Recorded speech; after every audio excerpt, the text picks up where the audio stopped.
Do we chalk this up to what's going on in China, or are there more concerns percolating?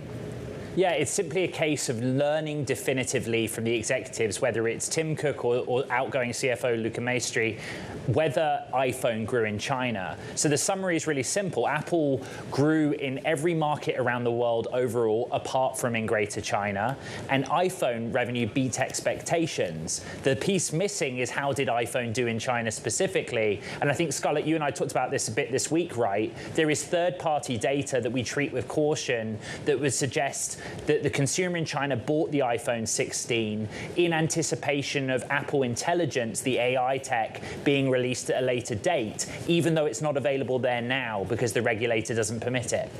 How much is there concern being built into the stock price, which, by the way, is not that far off a record? We should point that out. Right. But how much concern about Apple Intelligence is being built in here? I know, for all the drama that happens all the time, a percentage point decline in after hours is I think all of us are sighing a bit of relief. I think that this has been a year where sweeteners for investors have played a really big role in quarterly earnings, right? Companies have either been looking to the dividend or to the buyback program, either for the first time or expanding it. Now, they generated Apple $27 billion of operational cash flow in the quarter and were able to return an equivalent amount to investors, but that's not doing much to support the stock. I really think it's just an iPhone story, and the only way you're going to get more on that is to tune into the analyst call.